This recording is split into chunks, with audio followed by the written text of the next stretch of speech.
I started working at Memorial Hospital when I was 17 years old. Not as a doctor or a nurse. As a janitor in the Environmental Services Department. Night shift, 11 p.m. to 7 a.m., mopping floors and emptying trash cans while studying for my high school finals during breaks. My family thought it was temporary. A summer job to earn college money, maybe something I'd do part-time during my first year at community college. But I loved it. Not the mopping itself, though there's something meditative about repetitive work. I loved the hospital. The energy of it, the purpose, the way every single person from the surgeons to the cafeteria workers to the janitors played a role in saving lives. My sister Melissa was the golden child. She went to a 4-year university, got her business degree, landed a corporate job at a marketing firm. She wore designer clothes to work, had business cards with fancy titles, and posted LinkedIn updates about her professional journey. My parents framed her college diploma and hung it in the living room. My janitorial uniform never made it onto the wall. That was 15 years ago. I'm 32 now, and to my family I'm still just the janitor. They don't know that I haven't mopped a floor professionally in 8 years. They don't know that I went to night school and got my bachelor's in healthcare administration, then my master's, then my doctorate. They don't know that I worked my way up from environmental services to facilities management, to operations coordinator, to director of operations to chief operating officer.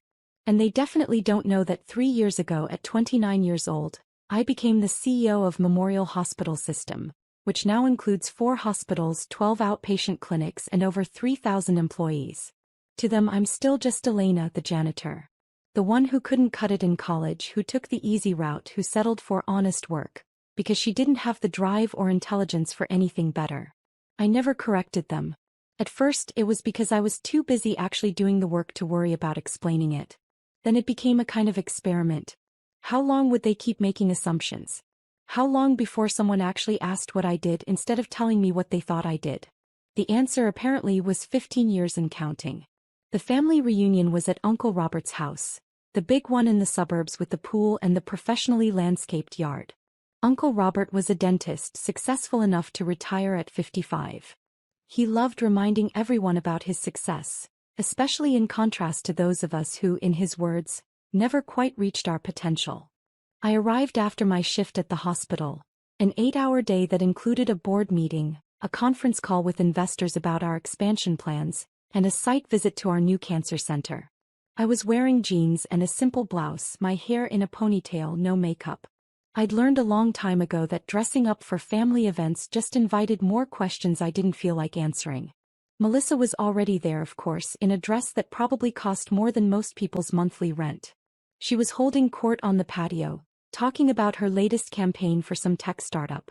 My parents were listening with rapt attention, nodding and asking follow-up questions. Elena. Mom spotted me and waved me over. We were just hearing about Melissa's promotion. She's leading an entire department now. That's great, I said, hugging my sister. Congratulations. Thanks, Melissa said, her smile tight. How's the hospital?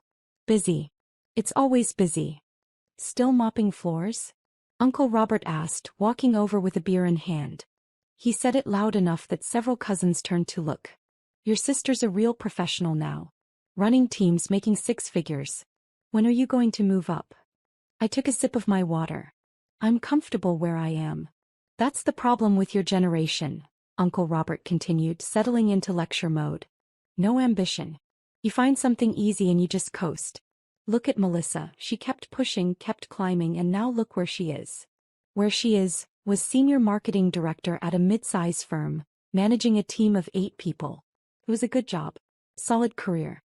Nothing to be ashamed of. But Uncle Robert talked about it like she'd cured cancer.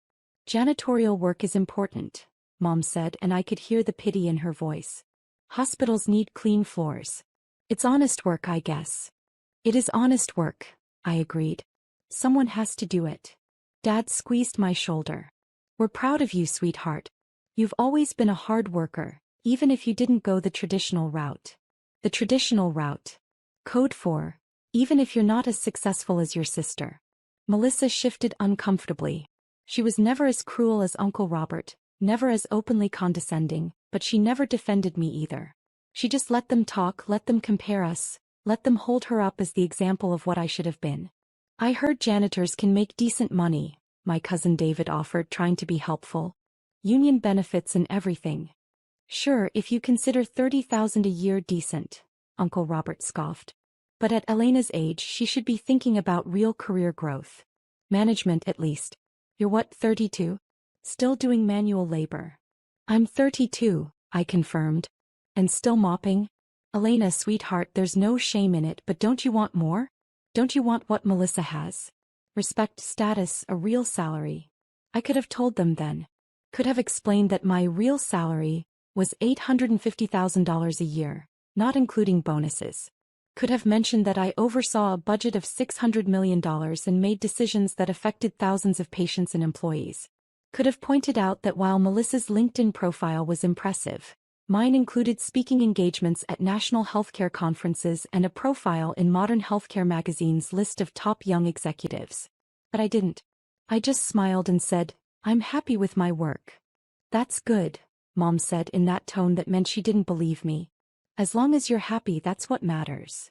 The afternoon wore on. More relatives arrived. More conversations about careers and success and achievements. Melissa showed everyone pictures from her company retreat in Cabo. Uncle Robert talked about his investment portfolio. My cousin Sarah announced her acceptance to law school. Me.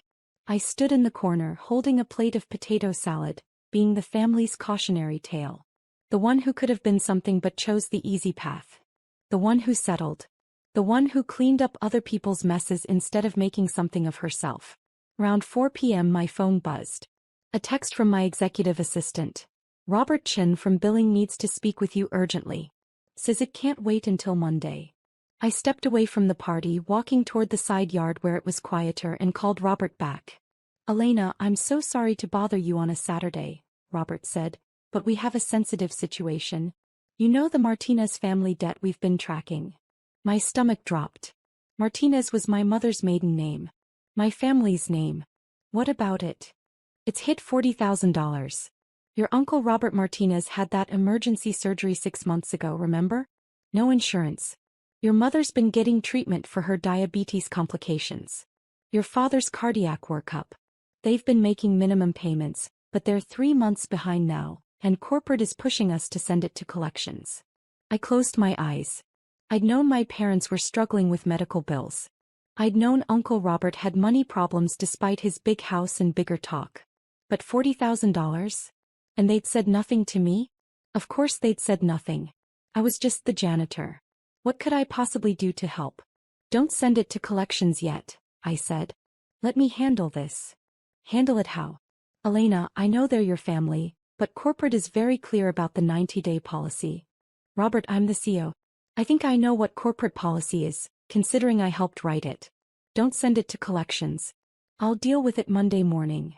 Oh, right. Sorry, It's fine. Thanks for calling me. Have a good weekend. I stood there for a moment, phone in hand, trying to process this. $40,000 in medical debt. My family, the same family currently inside judging my career choices and pitying my lack of success, owed $40,000 to the hospital system I ran. The hospital system where they thought I mopped floors. I could have walked back inside and told them right then. Could have explained everything, cleared up 15 years of misconceptions in one conversation. But something stopped me. Maybe it was pride. Maybe it was pettiness. Maybe it was just exhaustion at being looked down on for so long. Or maybe I wanted to see what would happen if they found out another way. I went back to the party. Melissa was showing everyone her new designer handbag. Uncle Robert was holding forth about the importance of financial planning. Mom was talking about how worried she was about making ends meet, while standing next to a dessert table that probably cost $300. Everything okay? Dad asked when I returned. You were on the phone for a while. Just work stuff, I said. On a Saturday? They really work you hard, don't they? You should talk to your supervisor about work-life balance. I'll do that, I said. The party continued. More food, more conversation, more casual dismissals of my life choices. Around 6 p.m., just as people were starting to think about heading home, a car pulled up in front of Uncle Robert's house. BMW. Professional, clean, expensive. Robert Chin, my billing director, got out. He was in slacks and a button-down, looking distinctly uncomfortable. I'd texted him 20 minutes ago asking him to come by. He'd been confused but agreed. Robert was 62, had worked in hospital billing for 40 years, and was one of the most professional people I'd ever worked with. He was also completely loyal and, more importantly, loved a good dramatic reveal. I'd given him very specific instructions on the phone. I watched through the window as he walked up the driveway. Uncle Robert answered the door, probably ready to tell this stranger he had the wrong house. I couldn't hear the conversation from inside, but I saw Robert Chin show him his hospital ID badge. Saw Uncle Robert's face change from annoyed to concerned. Then they both looked toward the backyard where the party was. This was it. I stayed where I was, near the dessert table, as Uncle Robert led Robert Chin through the house and out to the patio. The conversation noise dropped as people noticed the official-looking stranger in their midst. "Sorry to interrupt," Robert Chin said, scanning the crowd until his eyes landed on me. "But I need to speak with CEO Martinez. It's urgent hospital business." The silence was immediate and absolute. CEO Martinez. Every head turned toward me. My mother's mouth opened slightly. Melissa's designer handbag slipped from her fingers. Uncle Robert, the uncle who'd spent all afternoon lecturing me about ambition, looked like someone had just told him the sky was actually green. "I'm right here, Robert," I said calmly, walking over. "I thought I told you I'd handle this Monday morning." "I know, and I apologize," Robert Chin said, playing his role perfectly. "But corporate is demanding an answer today. About the Martinez family medical debt. We've reached $40,000 and they want to know if we're proceeding with collections or if you're planning to intervene." You could have heard a pin drop. Hell, you could have heard a thought drop. 40,000? Mom whispered. "How do they know about Martinez family debt?" Uncle Robert's voice cracked. "What Martinez family debt?" Robert Chin looked genuinely confused now. He didn't know these were my relatives, just that I'd asked him to come discuss the case in person. The account under Robert Martinez, Gloria Martinez and Henry Martinez. Outstanding balance of $40,372. The CEO has the authority to restructure the payment plan or write off portions as charity care, but corporate needs a decision before Monday. "CEO?" Melissa finally found her voice. "Did you say CEO?" Robert Chin looked at me, then at the crowd, then back at me. Understanding dawned on his face. His eyes widened slightly and I saw the corner of his mouth twitch. He was trying not to smile. "You didn't tell them," he said quietly. "It never came up," I replied. "Tell us what?" Dad demanded. "Elena, what is he talking about?" I turned to face my family. 37 relatives, all staring at me like I'd just announced I was secretly royalty. Which, in a way, I had. "Robert, this is my family," I said. "Uncle Robert, Mom, Dad. This is Robert Chin, the billing director at Memorial Hospital System. He reports to me." "Reports to you?" Uncle Robert repeated. "But you're a janitor." "I was a janitor. 15 years ago. I worked in environmental services from 17 to 19 while I put myself through community college. Then I transferred to state school, got my bachelor's in healthcare administration while working in facilities management. Got my master's while working as operations coordinator. Got my doctorate while serving as director of operations. 3 years ago, the board appointed me CEO of the hospital system." More silence. Someone's paper plate hit the ground. "You're the CEO," Mom said faintly. "Of the hospital." "Of the hospital system," I corrected. 4 hospitals, 12 outpatient clinics, 3,000 employees, $600 million annual budget. I've been CEO for 3 years. CEO for 2 years before that. Director of Operations for 3 years before that. I've worked at Memorial for 15 years, and I haven't mopped a floor professionally in 8. Melissa sat down heavily on a patio chair. "But you never said anything. You always just said you worked at the hospital." "I do work at the hospital. I run it. But every time I came to family events, you all assumed I was still in environmental services and I never corrected you. I wanted to see how long it would take before someone actually asked me what I did instead of telling me what they thought I did." 15 years, Dad said quietly. "You let us think." "I let you think exactly what you wanted to think," I said. "Every family dinner, every holiday, every reunion. Still mopping floors, Elena. When are you going to get a real job, Elena? Your sister's a real professional, Elena. I told you I worked at the hospital. You decided what that meant without ever asking for details. Uncle Robert had gone pale. The medical debt. You said $40,000. Robert Chin, bless him, picked up the thread smoothly. Sir. Your emergency appendectomy surgery 6 months ago, plus the complications that required 3 additional days in ICU. No insurance. The total came to $31,900. Combined with Gloria Martinez's diabetes treatment and Henry Martinez's cardiac workup, the family account is at $40,372. We've been making payments, Mom said weakly. We've been trying. You've made 3 minimum payments of $500 each, then missed the last 3 months, Robert Chin said, checking his tablet. Which triggers our collections policy. However, CEO Martinez has the discretionary authority to restructure payment plans or designate portions of the debt as charity care for families in financial hardship. You knew about this? Dad asked me. You knew we were in debt to your hospital? I found out this afternoon when Robert called me. I had no idea you were struggling with medical bills.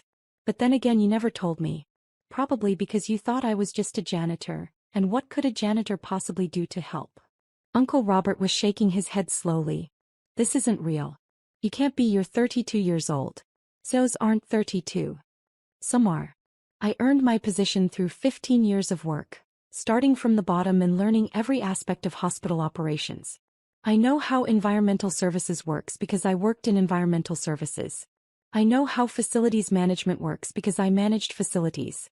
I know how operations work because I ran operations. And yes, I know how executive leadership works because I've been doing it for 5 years. 5 years? Melissa said. You've been in hospital administration for 5 years? 5 years in executive leadership. 10 years in hospital administration overall. I have a doctorate in healthcare management from Johns Hopkins. Finished it last year through their executive program.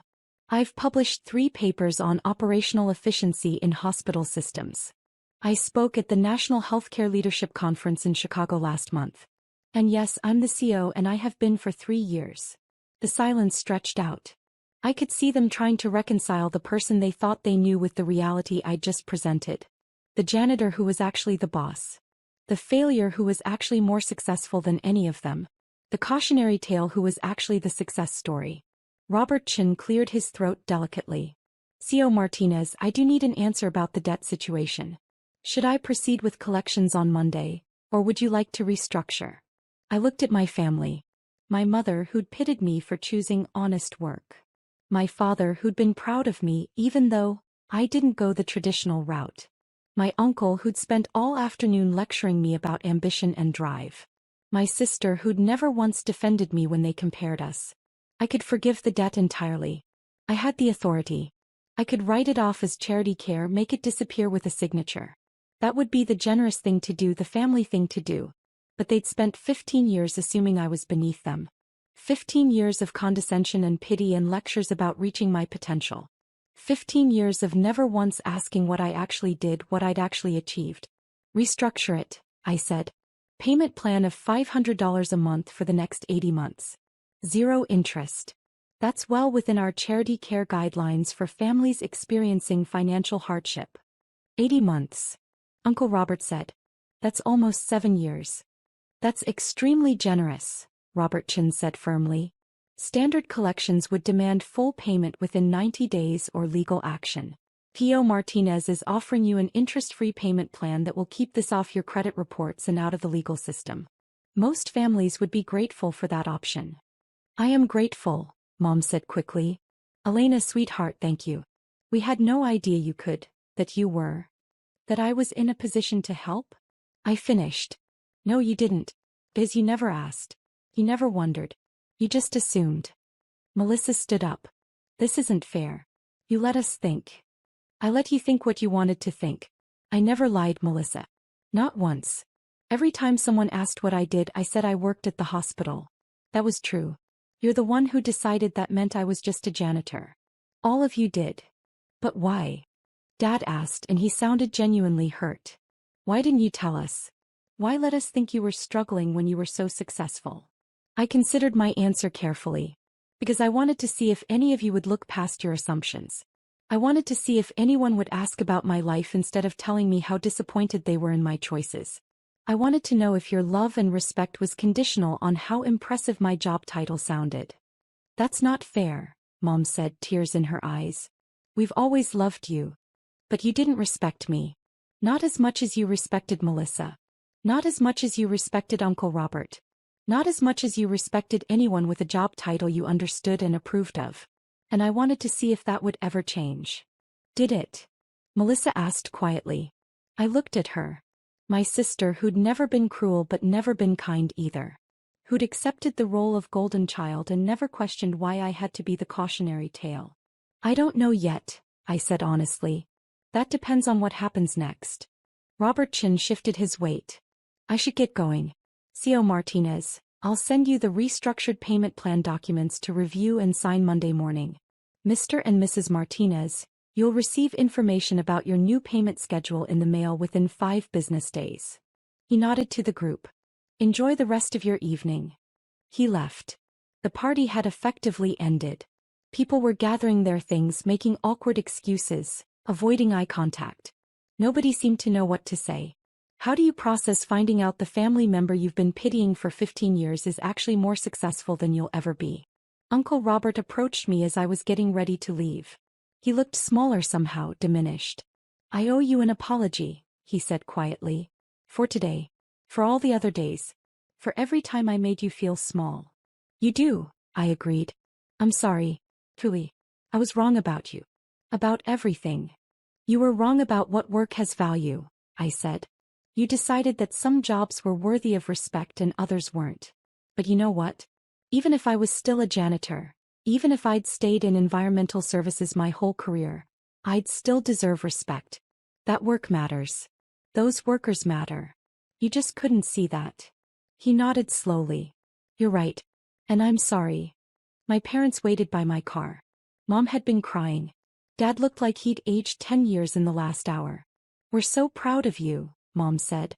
We always have been, You just wanted me to be proud of myself, I finished.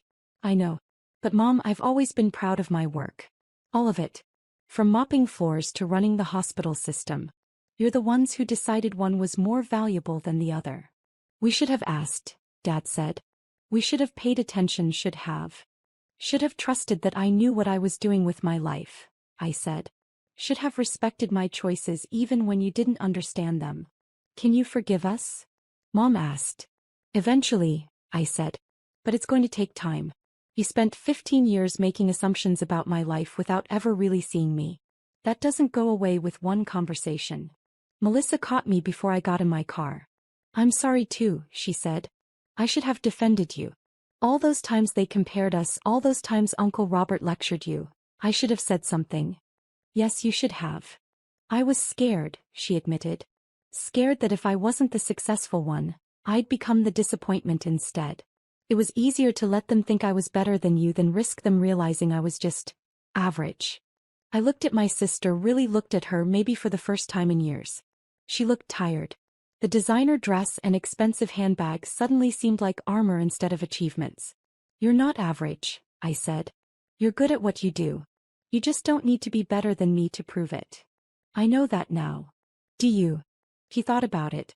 I'm starting to. I drove home to my condo. A nice 3-bedroom with a view of the city skyline. I could afford more, could afford much more, but I'd never seen the point. The money went back into the hospital system, into better equipment and higher staff wages and expanded patient services. I paid myself a good salary but not an excessive one. That night I got texts from various family members. Apologies, congratulations, questions about how I'd hidden such a big secret for so long. I answered some and ignored others. This wasn't about making them feel better about their assumptions. This was about them finally seeing me clearly. Monday morning I was in my office at 6 a.m. Corner office on the top floor, windows overlooking the hospital complex I'd helped build. Robert Chin knocked at 6:30 with the payment plan documents for my family's debt. That was quite the reveal, he said, setting the papers on my desk. I had no idea those were your relatives. Neither did they, apparently. For what it's worth, I think you handled it perfectly. They needed that wake-up call. I signed the documents, making the payment plan official. They needed a lot more than a wake-up call, but it's a start. The rest of the day was typical for a Monday. Budget meeting at 8 a.m., department head check-ins until noon, site visit to our newest clinic in the afternoon, donor meeting at 4 p.m. I reviewed staffing reports, approved equipment purchases, discussed expansion plans with the board chair. Regular CEO work. At 6 p.m. as I was getting ready to leave, my phone rang. "Hi, sweetheart," she said, her voice careful. "I was wondering if you'd like to come for dinner this week. Just us, your father, Melissa, and me. No lectures, no comparisons. Just dinner." "Why?" I asked. "Because we'd like to get to know you. The real you. Not the version we made up in our heads." I thought about it. 15 years of assumptions couldn't be undone in one dinner. But it was a start. "Thursday," I said. "I'll come Thursday. But Mom, if anyone mentions mopping floors or asks when I'm going to get a real job, I'm walking out." "No mopping floor talk," she promised. "I swear." Thursday came. I went to dinner at my parents' house. It was awkward at first. They didn't know what to say to me now that they knew the truth. Melissa kept staring at me like I was a stranger. Dad asked careful questions about my work that made it clear he'd spent the last 3 days Googling hospital CEO responsibilities. But slowly, carefully, we started having a real conversation. Not about job titles or success metrics or career achievements. Just about life. About what I'd learned working my way up through every department. About the challenges of running a hospital system during a pandemic. About my hopes for expanding mental health services and my frustration with insurance companies. And they listened. Really listened. Not to judge or compare or offer unsolicited advice. Just to understand.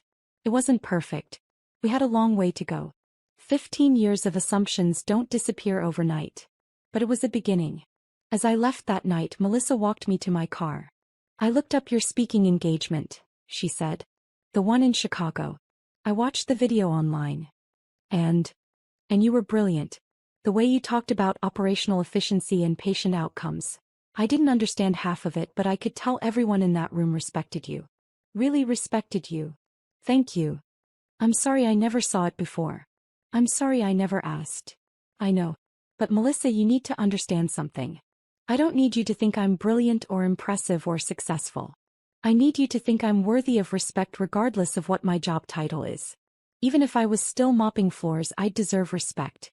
Can you understand that?" She nodded slowly. "I'm trying to. That's all I ask. Keep trying." I drove home, exhausted but oddly hopeful. The relationship with my family would never be what it could have been if they'd paid attention from the start. But maybe it could become something better. Something built on actual understanding instead of assumptions. The next morning, I was back in my office at 6 a.m. Back to budget reviews and staffing decisions and expansion plans. Back to running a hospital system that served over 200,000 patients a year. Back to work that mattered, that saved lives, that made a difference. And if anyone asked what I did for a living, I'd tell them the truth. I worked at the hospital. Just like I always had.